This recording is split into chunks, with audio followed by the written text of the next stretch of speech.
Spiritual practice does not mean just doing meditation and chanting the name of God. Undertaking sacred action is true spiritual activity. Buddha so long ago arrived at this truth, but now the scientists have caught up. Scientists say electromagnetic waves form a subtle energy from the heart when we meet soul to soul. That's sacred vision that leads to sacred feelings. Scientists say the heart releases a hormone-like substance called heart intelligence, which turns to sacred speech. We get a sense whether they mean what they say, which leads to sacred action. Empathy and love for others does not develop from seeing human beings as objects on TV, but by actively relating face to face with each other. We wonder why our thought, words, and deeds are not unified. And it's because of many things that are happening in our culture. Not just television, but the whole lifestyle has completely changed. One thing we are not aware of, when I was in the 60s raising kids, that's a term for America. We call them kids. I'm sure it's not your terminology. But the psychologists would always say, television has no effect on your children's behavior. They could not figure this out. So you'd let your children watch things, and they said it had no influence. One day I woke up, and I thought, if it has no influence, why are people paying millions of dollars for commercials to influence my buying habits? If it's influencing my buying habits, why is it influencing my child's morality? Baba taught me a long time ago how it's poisoning the mind. He said that filmmakers avoid films, he says. They tell you it's inspiring and educational, but the producers, in their greed for profit, they smuggle in low, debasing scenes to taint the raw minds of our children. We're not watching. We're not paying attention to what they're seeing. We're not even paying attention to what we are seeing. Look at this ad. Probably can't see it. Maybe the guy can you get a picture of that? This came out of a newspaper in India. Free is the way to be, made for each other. Do you see that? They're advertising cigarettes. There's a boy and a girl there in Western clothes, standing on a beach with birds flying at their feet. Free is the way to be, made for each other. They're telling the young people that they can do as they please, and they can spend time together as long as they're made for each other. What about the consequences? You want to take a picture of this one too? I'm glad I got you up here. Can you see that ad? Is it showing? Yeah. Look at that. Let's see, what have we got here? 3 girls around one guy. Huh? What are they advertising?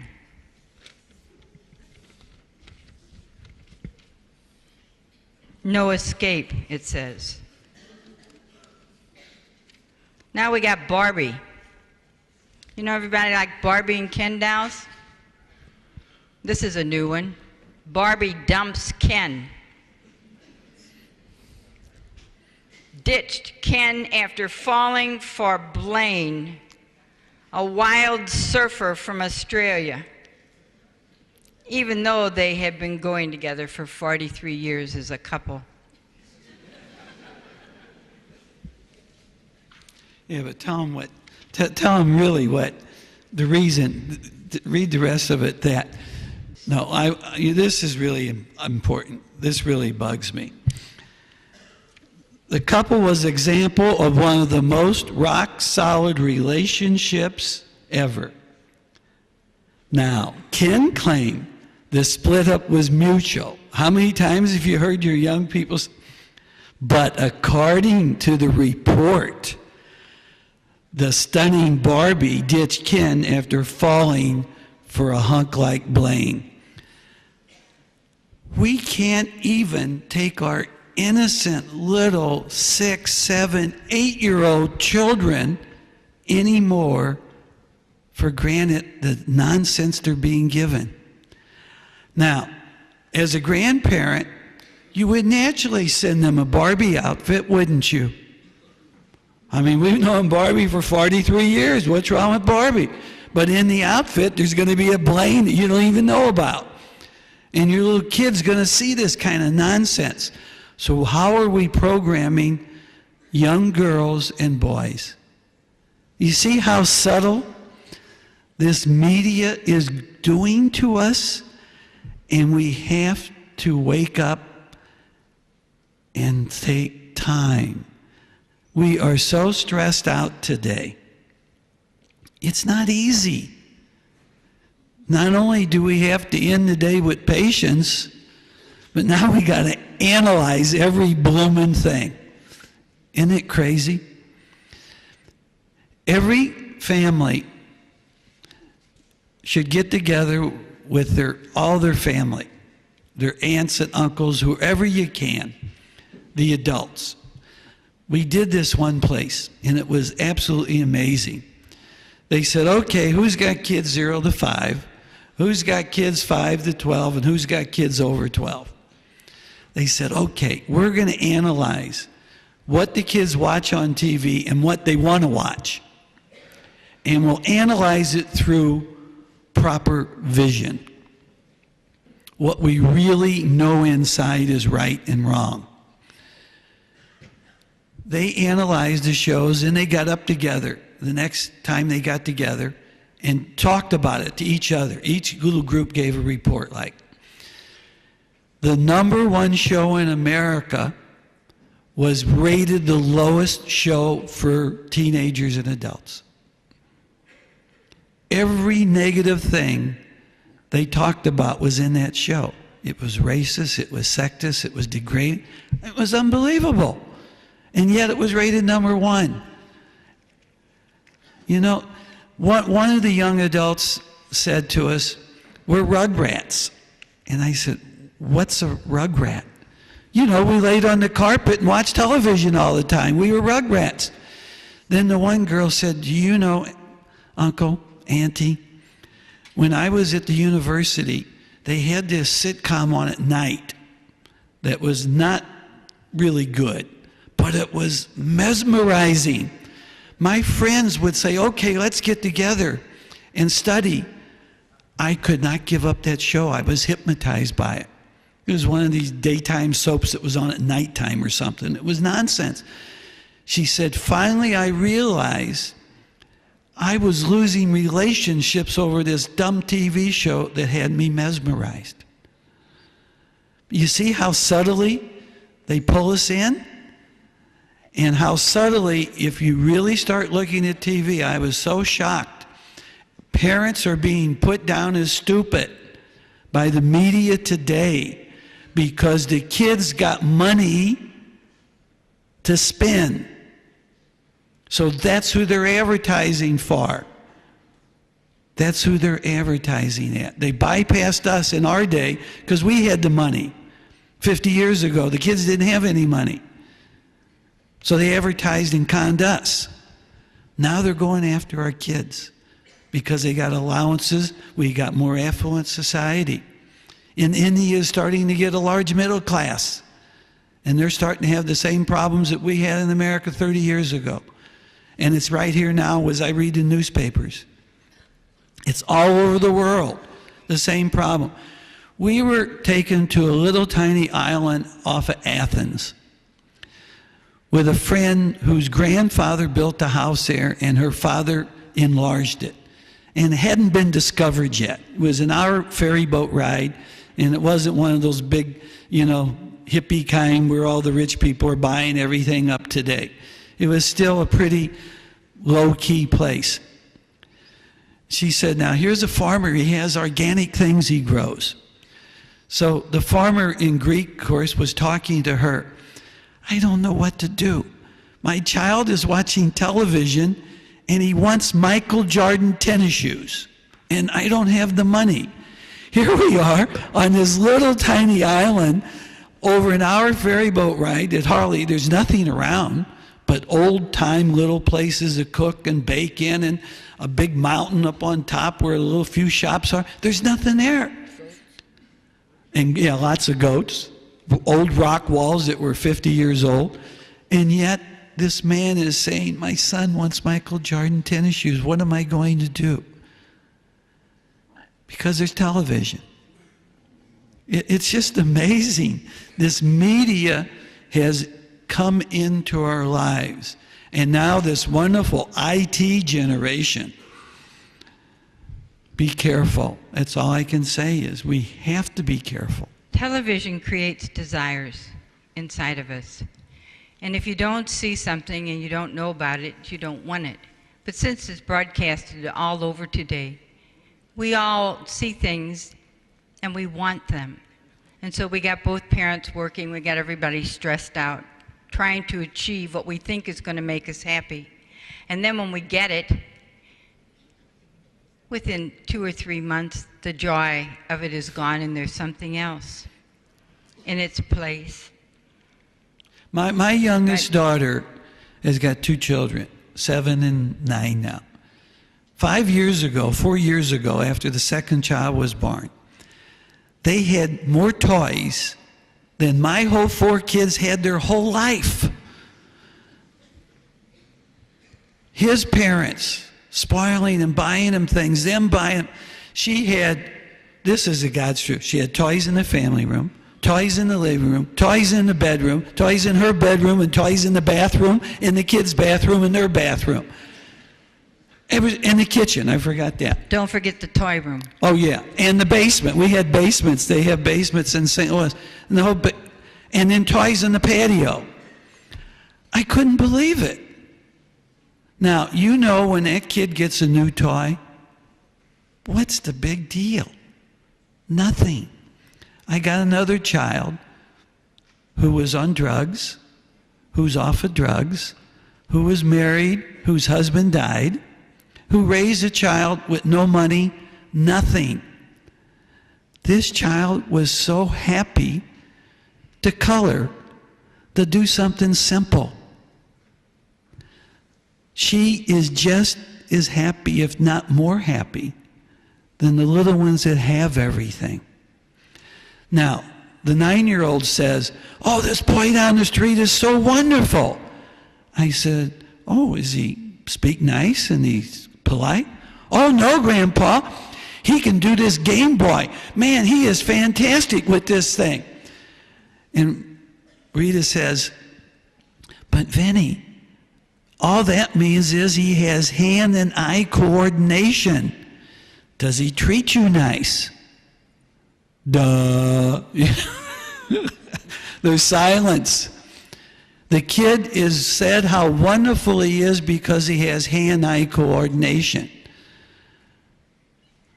When she was a child, someone wrote the F word on a post. The parents found out about it. That child was stopped for, a week or a month, something? All the parents in the neighborhood got together, went to the parents' house of the child that wrote that on the post. The parents forbade their child to play with any of us for 1 month. That child is restricted to his house. You can hear that same word in one movie at least 15 times today. And they try to tell me, the young people, oh, it's no different today than it was when you grew up. Uh-huh. Were you there? No. It's much different. It's much different. We had more time for each other. In America today, the psychologists have finally realized that television is affecting our behavior. They say, this is from a Dr. Leonard Aron from the University of Michigan. Psychologists nearly unanimous in their conclusion that young children can be damaged by exposure to violent media. They are also saying not to allow your children to watch TV till the age of 12. Television, if you remove it from your home, or if you monitor it for only certain shows, you will cease so many problems in your life and in your children's life. We use it as babysitters when they're little. The kid's doing that, I don't have to be concerned. But what goes into that child at 3 to 5, you're going to be dealing with when they're a teenager. It's so important. There's two things that have created extreme problems, really three things. The changing role of woman, not having the mother in the home, has created a great problem for the children and for the mother, because the mothers are so stressed out. How would you like to hold down 2 jobs? Do you know they have come up with a figure, and that they now would pay a stay-at-home mother $170,000 a year because they added up all the jobs that a stay-at-home mother does when she stays at home, and she is now worth $170,000 a year. I could have told them that a long time ago. Now, one thing about violent games, and I want to say this quickly. I know we're getting close to the cutoff time, and I haven't even gotten to discipline yet. Violent games, if a soldier cannot shoot in the Army, they take him to an arcade, and they put a gun in their hands with a video. Now, I don't know if arcade games are big here, but they are in America. And they all got guns, and these little kids are sitting there shooting. That's how they trained. That's how they trained the soldiers who couldn't shoot how to shoot, by taking them to an arcade. And I know you've read in the newspaper how kids come into a school and shoot kids, right? We're so silly. We don't think about the results. We don't think about the consequences, thought, word, deed, consequence of our act. Baba tells us, discipline trains you to put up with disappointments. You will know that life has both ups and downs. I got discipline up. Psychologist. I'll take that back. Oh, okay. Because I don't know if we're going to get time for all that. The other way. That's it, honey. There's another doctor, Barry Basilton.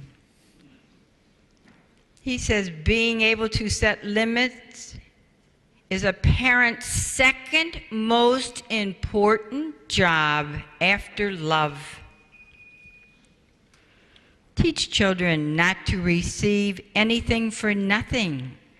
Let them earn by hard work, the things they seek. That comes from Baba. Our children are spoiled. Selfish, selfish, selfish, says Baba. They're out of control. For the first 50 years of the last century in America, strict discipline was adhered to. From the 50s till now, the permissive society began. Now they are trying to turn it back, and psychologists are calling firm nurturing. What we need to instill is firm nurturing. We are letting our children do anything they want. It was so funny. We went home one time, and this youngest daughter with the 2 boys Robert was telling you about, the little boy was throwing food. He was sitting there in the high chair by the table throwing food, and Robert says, "No, don't do that." And the kid has a temper tantrum, starts crying and screaming. Jennifer's standing behind the child, looking at her father, going, shh, shh, shh, shh. Dad, we don't say the N-word. Robert and I are thinking, what's the N-word? What do you mean we don't say the N-word? So the kid calms down. Grandpa and the kid go outside, and the kid's tearing off leaves off the plant. Grandpa says, no, don't do that. Jennifer comes out and says, Dad, we don't say the N-word. The N-word is no. We don't tell the child no. Now, Jennifer is trying to change her father's behavior. I've been trying to do that for a long time. Instead of her child's behavior. You see, we've grown up with this idea that we don't have to tell the children no. We've grown up with the idea that we want to be their friends. Everybody wants to be their friend with their child. You're not their friend, you're their parent. You are their conscience. The child doesn't know the difference between right and wrong. We do. That's why we're their parent. It's very important for us to make the distinguishing line between this is them, this is you.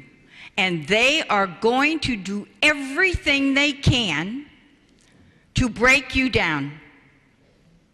Children are very strong. I have to tell you this beautiful spiritual story that I read in a book. It's Swami Rama's life. And when he was a young boy, his name was Bole. And he had a sage, an ancient sage, who was his teacher. And so they were going down to the river to bathe in the morning and then say their prayers. As they were walking by, down the street, they seen a sweet shop.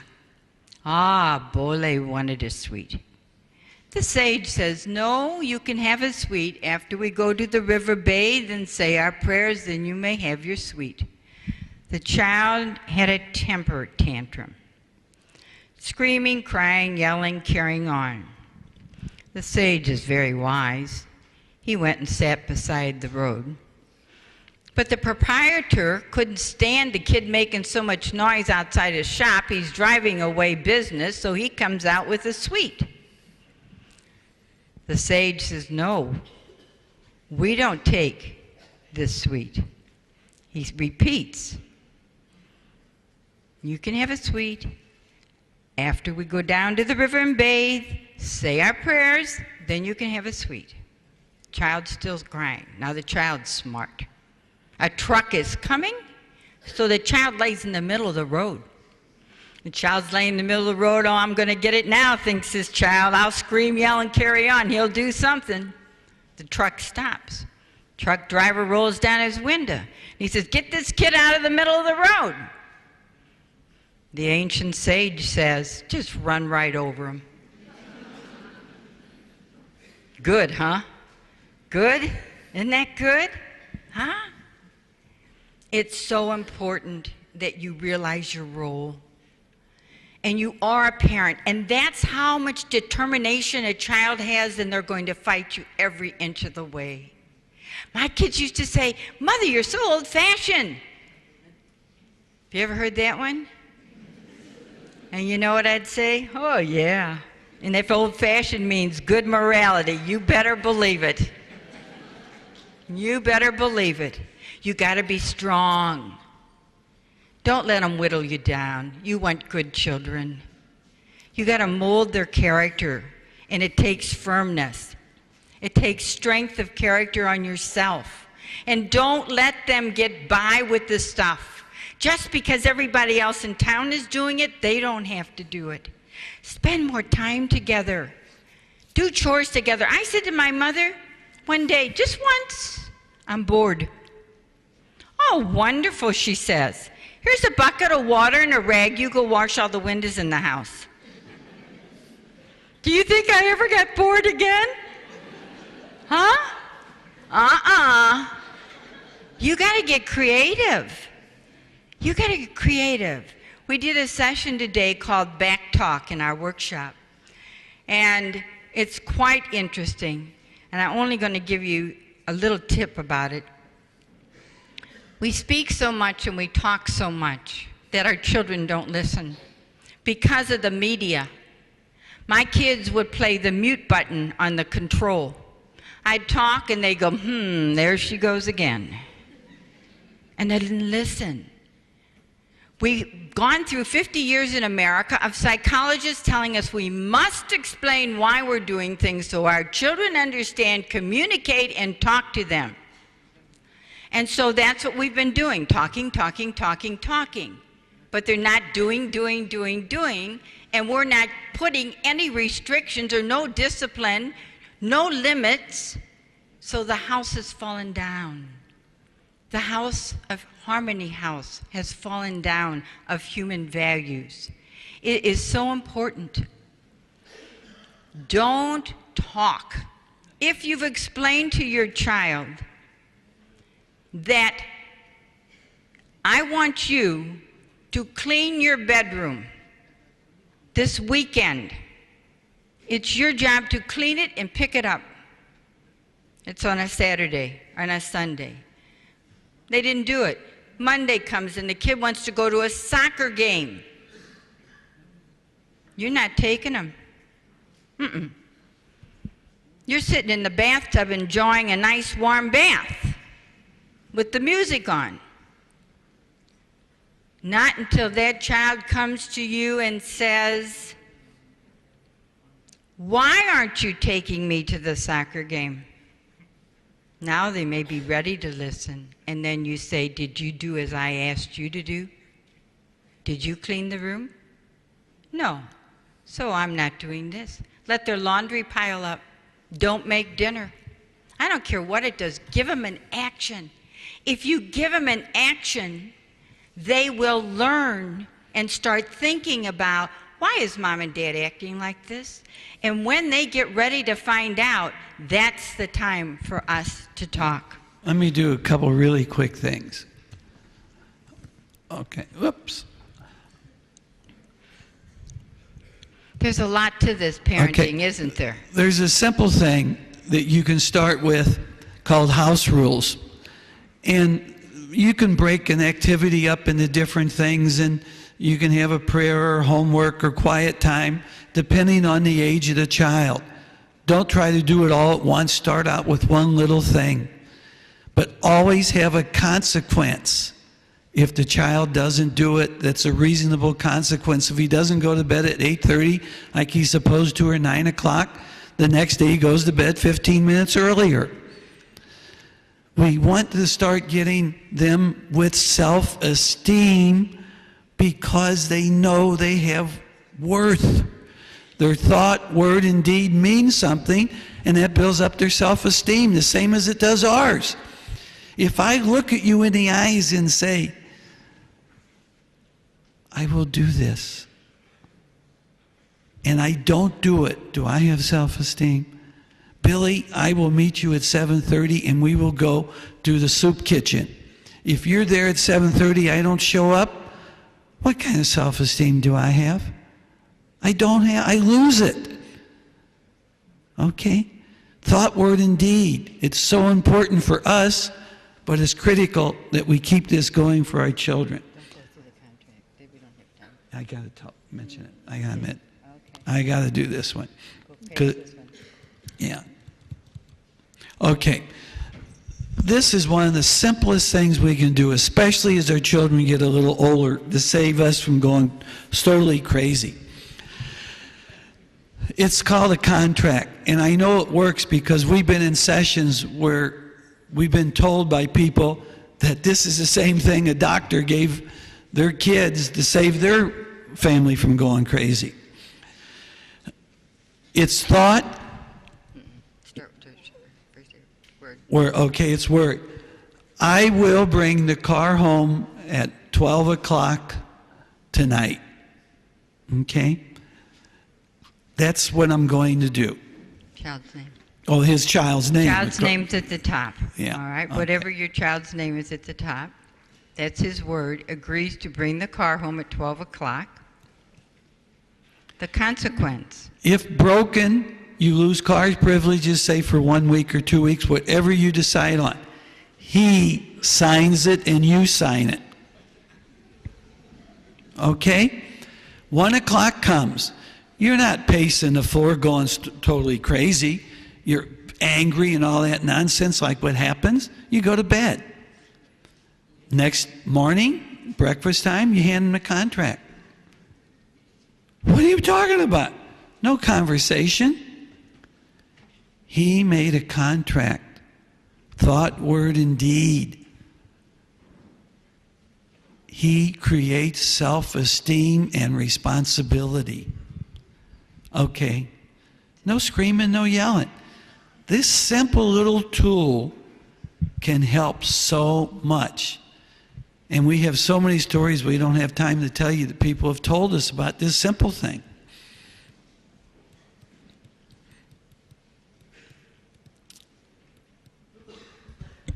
We don't have time for any more, but that simple contract that Robert just talked about, we need to teach our children that when they say something, that they do it the same way with ourselves.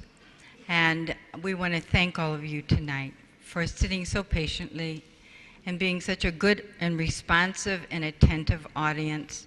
We've had a lot of fun sharing with you, and we want to thank the Malaysia Sai organization here for bringing us here to share, and perhaps another time we'll be able to come again. We love doing this. We love being with all of you. Thank you again.